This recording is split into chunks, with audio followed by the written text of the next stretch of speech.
Before we get into the episode, I am thrilled to announce that the EntreMD Business School is open for enrollment. The EntreMD Business School is the only school of its kind for physicians who want to build 6, 7, and multiple 7-figure businesses. Over the last 2 years, we have had hundreds of doctors go through the school with unbelievable results. Some of them run brands, some of them run private practices, some of them are coaches, some have other kinds of service-based businesses or product-based businesses. And we've had people come in and cross the 6-figure milestone, cross the 7-figure milestone, cross the multiple 7-figure milestone.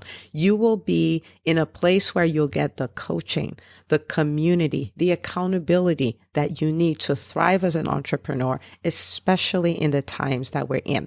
So maybe you've been following me for a while. Maybe you've been getting so much out of the EntreMD podcast and you've been wondering, how can I work with Dr. Una and the community more? Well, this is your chance. Come join us in the EntreMD Business School. It is application only. So go to entremd.com/business to turn in your application. I cannot tell you how many doctors have made statements like this.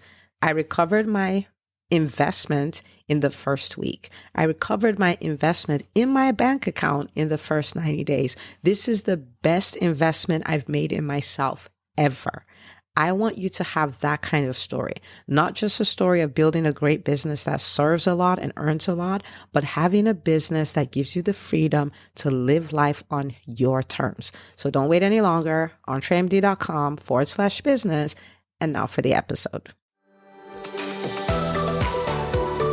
Hi, docs. Welcome to the EntreMD podcast, where it's all about helping amazing physicians just like you embrace entrepreneurship so you can have the freedom to live life and practice medicine on your terms. I'm your host, Dr. Una.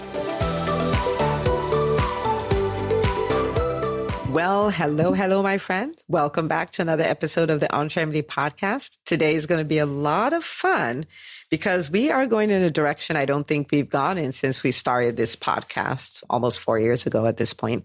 And I have the amazing Dr. Makda Majette here. And she is one of the rock star docs in the EntreMD Business School.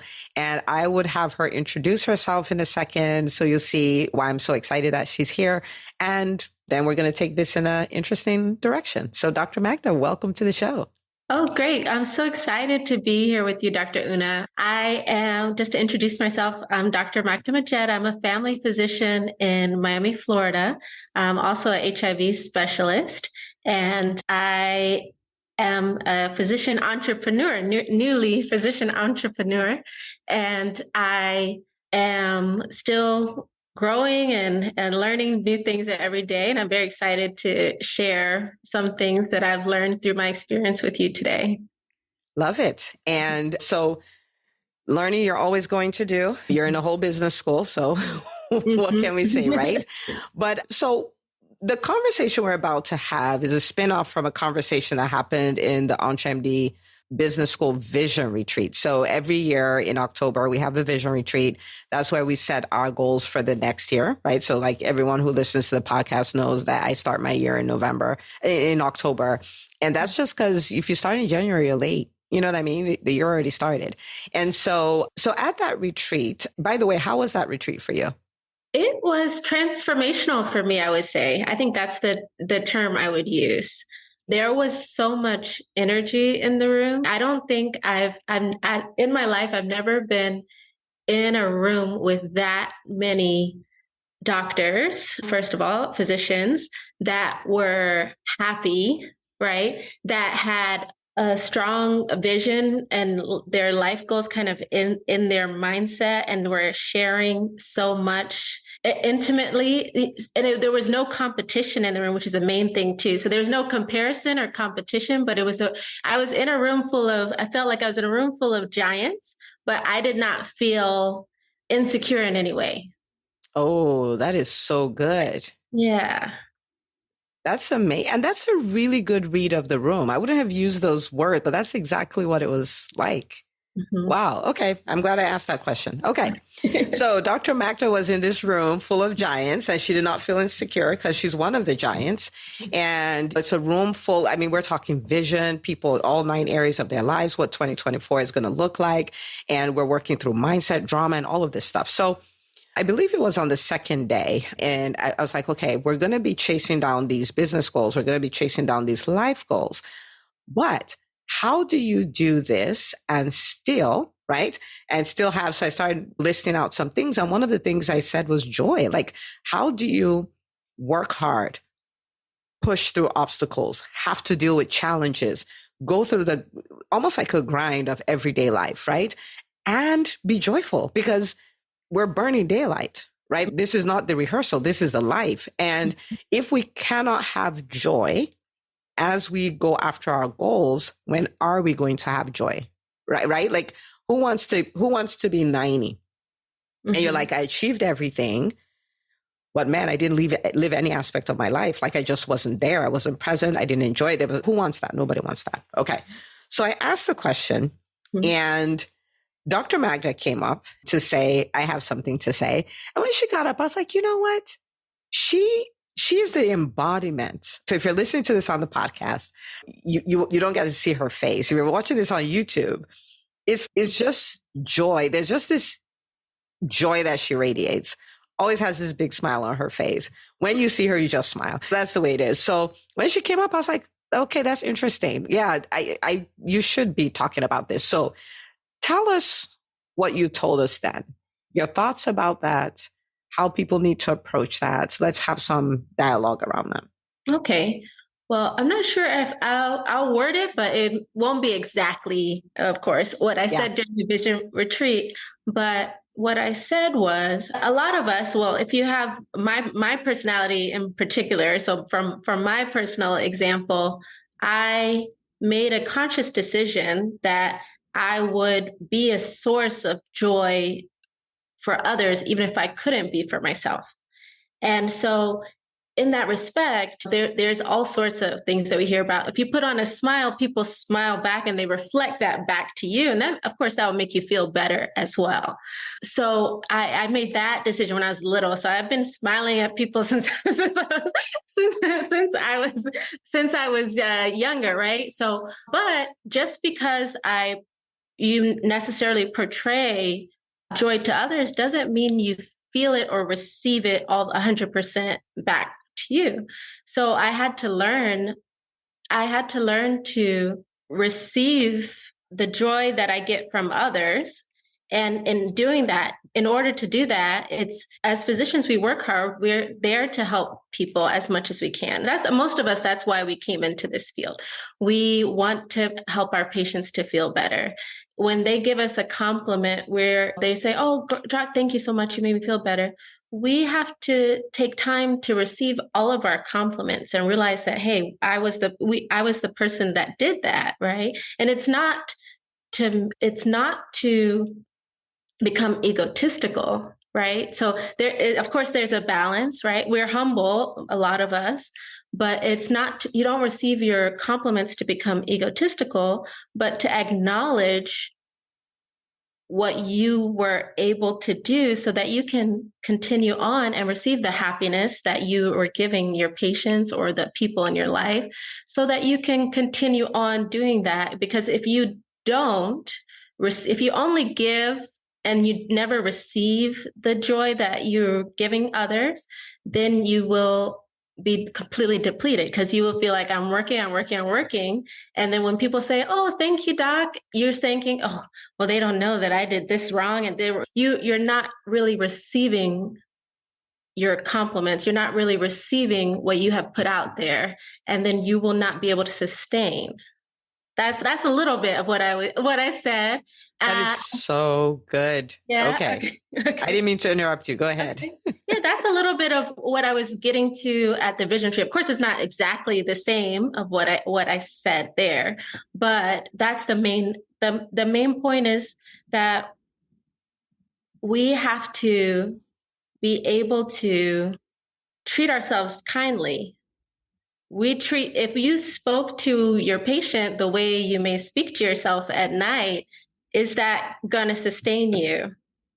Yeah. And I think you even talked about, because you triggered this whole little movement in the EntreMD Business School where people like, little Makda, really little Makda, right? So talk to us about that piece where, like how we should look at ourselves And this, I think this really triggers this whole concept of us being kind to ourselves.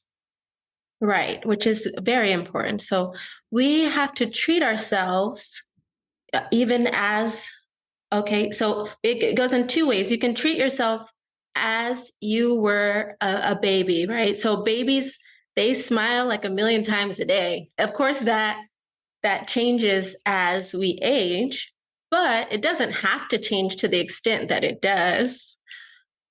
And you can treat yourself kindly, like how would I speak to that baby? Would I want her to be happy? Would I tell her, oh, she's doing this wrong and she did this wrong and she can't get anything right? No, I would say, oh, wow, look at you. You improved from yesterday. You're speaking more words. Oh, you may not have pronounced that right, but you get it. And it's so cute when you mess that up. You're going to do better next time. And that's how we should treat ourselves. And the other way you can see that is I had a mentor that told me before that was very pivotal in my life was we have to look at ourselves the way God sees us. And we have to speak to ourselves the way God speaks to us. Right. So, but it's also that can go different ways because some people view God as a vengeant God and some people view God as a God with unconditional love. I'm talking about the unconditional loving God. That's the God. That's the God that I'm speaking about. So treating yourself as an amazing being that was created to do wonderful things and just being kind to yourself in that way. That's what I'm going at. Okay, so I want to start off by saying my natural bent would be to treat something like this as something soft. We don't need that. We just show up and do what we need to do. This is my natural bent. Mm-hmm. And as I've gone on my journey as a physician, as a mom, as a wife, as an entrepreneur, as all of these things, and I've gotten older, I've realized that a lot of the things that maybe a type A kind of person will consider as soft are actually the things that we need to enjoy our lives. It's actually the things that will stop us from quitting in the hard times. Mm-hmm. And that is the reason why on a podcast where we're talking to people running 7-figure businesses, we're talking about this, right? Because entrepreneurship is hard. It's doable. It's very rewarding, but it's hard.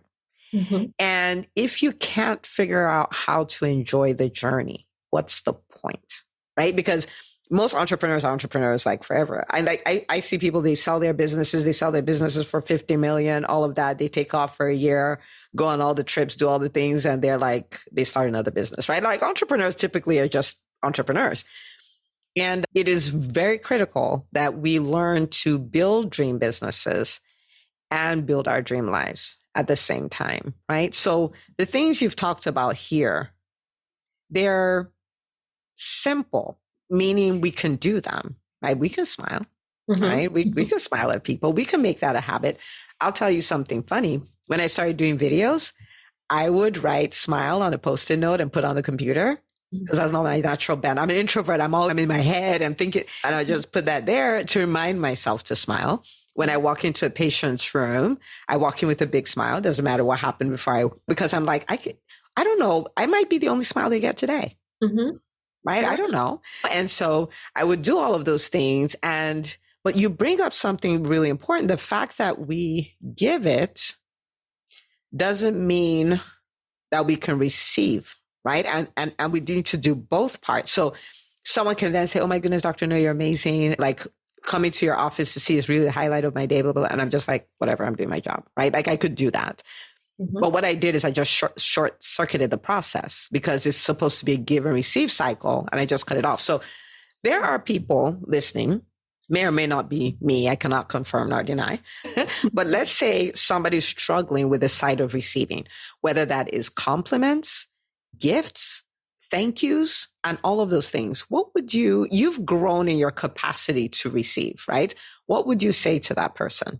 How do they start this process of building that habit because for many people it's awkward, Mhm. Yeah, I'm just doing my job. And your dress is nice. Yeah, I got it from where, nobody asked you. Just say thank you. You know what I mean? Okay. So what would you say to that person? I would say first that was me a while ago. So it's not, I can speak to that person, but I would say first start with if you're receiving a compliment, pause for a second before your first thought is going to be, oh, I didn't really do that great, right? So maybe, or, oh, it wasn't that good. It could have been better. That may be the first thought, but don't say that out of your mouth. The first pause for a second and just say, thank you so much for the compliment. I appreciate it. Right. So, and just think about each compliment you get from someone or each gift you get for someone as a gift. And remember that gifts, we do not have to work for them or deserve them. So it goes back into you are going back into thinking you are worthy just as you are. You don't have to be anything different than you are to get the gifts that you're getting, right? So that was for you, right? So if someone comes and says, "Oh, Dr. Una, you have impeccable style," and you, of course, you made the choice. This whole thing, which is fine. We've been taught to kind of humble our compliments and humble our, so that we don't sound egotistical in a way, I believe. But it's not your ego that's doing that. The person that's giving the compliment wants to give it to you. So when you give it back to them, they're just like, I'm not going to compliment her. I don't know if I'm going to compliment her because every time I compliment her, she says something bad about herself. So maybe I'll spare her the admire. agony. Yeah, I'll admire her from afar but it's very nice to accept those compliments. So if someone says, your patient says, "Oh, that's the best doctor I've ever had." Take a minute and read it, acknowledge it, and just say, "My patient said that's the best doctor I have." And it's not by your own abilities that you became the best doctor that this patient had. It's because, of course, you did the work, but you also had community, you had a higher power, you had steps. It took years to get there. Just acknowledge it, this patient, or whatever the compliment is, and just take a minute, acknowledge it, and then you can move on to something else. But don't immediately go to, oh, they're lying, this other one said I'm bad, I'm bad, I'm going to believe the one that says I'm not that great. No, just take a minute with each compliment. Those things build us up so that we can manage challenging times, so that when the time comes where you get a bad review, you're like, well, I got 100 great reviews, 2 bad reviews. I'm not going to waste my time believing something that's not true when I have accepted all of these compliments and I know that I provide a great service. Yeah.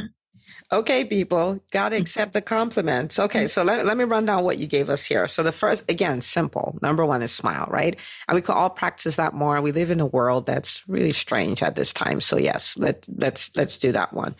The second one is being aware that you can give joy but not receive it, right? Like we want to have that awareness. And then the third thing, we want to practice receiving the joy, whether it's a compliment, whether it's thanks, whether it's a gift, whatever that is. Practice not deflecting it, right? Which is what we do a lot of times. It comes towards us, we deflect it. We either give it to somebody else or knock it down or say it's not that great. We can just say thank you. And thank you is a whole sentence. We do not need a paragraph here. You're like, oh my goodness, thank you. That's it. That's it. And in the beginning, it'll be weird because I know because I did this. And after a while, it just becomes normal. Thank you. And that's, I'm glad you would share that with me. And then the fourth thing is really practicing being kind to ourselves. Some of the things we say to ourselves, we would never say it to someone we love. We'll never say it to a patient. We'd never say it to a child. We never say it to anybody but us. And so maybe we want to start being nicer to ourselves. We're in times when I've seen a lot of people, we're talking people running 8-figure businesses, just go, I'm done. And a lot of it is tied to the fact that yes, they have the tactics, they have the strategies, they know what to do, they have the team, they have all of that. But there's this inner life we need to start paying attention to. And you can't see it. So it's kind of like, does it matter? And joy is a big part of that because a business without joy is kind of like a car without engine oil in the engine. Is so yes, could it still move? Kind of, sort of, but there'll be smoke everywhere and noise, and eventually it's going to pack up, right? This is kind of like that oil that makes the journey smoother and easier and more fun and nice, and you can keep going, and you have challenges and you weather the storm, but you keep going because of these things. So Right. amazing. Enjoy the journey, right? So it's not just we work so hard to accomplish, we sacrifice, which part of that, as entrepreneurs, especially as physician entrepreneurs, we understand what sacrifice is, right? Yeah. Yeah. Residency, we were taught to sacrifice to a large extent. And then we have to, now as attendings, you have to enjoy each step. Yeah. You really have to enjoy. I'm 1,000% there with you. In fact, recently I was like, if somebody wrote my life story and took my name out and put another name, Anne, right? Replace me. If I read that book, I'll be like, oh my goodness, she's amazing. Look what she did. Look at that. Look at her life. Look at how she thinks. She's good. I'll be highlighting it, right? And all of that. And I'm not saying that that's everybody's life. You listening to me, like it's our lives. Like if somebody wrote that and we read it, we'll be blown away. And I think one of the greatest regrets people would have is at the end of their life, they'll look back at their autobiography and realize that was amazing, but I never enjoyed it. Mm-hmm. Like I didn't enjoy any of it. Like I didn't enjoy any win. I didn't enjoy any milestone. I didn't enjoy any of that. And that's a regret I don't want to have. And I want to start enjoying everything like from right now. It requires a certain amount of self-awareness and just stopping to look around to do that. Stop and just think how amazing this life that we have is, and how amazing each day that we have is. And remember, we thank God it's not guaranteed, but we're here and we have an amazing chance to do something different, or to try something new, or to continue on with the same, love our family, whatever it is, and just embrace it each day and make that it's a decision. It's a decision. And you discussed that too. It's a decision to wake up and say, I choose to find, and when you smile, you find things to smile about. So I smile so often that I just, that was kind of, you start finding things throughout the day to smile more about. And it's the same when I was not so happy or joyful. The same with crying. If I was upset, something made me upset. Next thing you know, I'm thinking of 10 more things that made me upset, right? So if you can choose, to not spiral, but if you can choose your thoughts, which we can to a large extent, choose the ones that move you forward. Choose the ones that make you happy. Choose the ones that bring life, and choose the ones that improve your life, your community, your family. Try not to let the ones that are harmful to you, to your family, to your business, don't let them foster, and just choose the positive ones. And guys, this is Dr. Makda for you. She smiled the entire time she's in the EntreMD Business School. She has smiled this entire podcast. So I couldn't imagine who else to bring here to talk about this. But thank you for coming to share this. You're on social media quite a bit, working on that personal brand and the other things happening. So tell people where they can find you so they can go over there, support you for all this good yumminess you shared with everybody. Thank you so much, Dr. You can find me at Doc Majette on Instagram. I'm also at DOC Majette, Majette on Instagram, also on Threads. And I'm working on opening my practice soon. So I look forward to seeing you all and hearing how this has helped you as well. Oh, that's so good. And I can't wait for you to open, because this is going to be fascinating. Okay, people, what I want you to do with this episode, I mean, you know how it is in the healthcare space and the physician community. We could all use quite a bit of joy. So I want you to share this episode with the docs in your life. You can take a screenshot of this, share it on social media. You can tag me, tag Dr. Majette as well, and let people know how it helped you, and tell them, hey, go subscribe, go listen to the episode. And this is going to be really transformation. Imagine a ripple effect of joy. Like, I'll sign up for that any day. So Dr. Majette, thank you for coming on the show. This was so good. Thank you so much, Dr. Una. It's a pleasure. Yeah. All right, people. So go share it, and I'll see you on the next episode of the EntreMD podcast. If you enjoy listening to the EntreMD podcast, you have to check out the EntreMD Business School. It's the #1 business school for physicians who want to build 6, 7, and multiple 7-figure businesses. You get the coaching, the accountability, and the community you need to do the work so you can thrive. To find out if this is your best next step, book a call with my team, entremd.com/call. That's entremd.com/call. I can't wait to celebrate all the wins we can create together.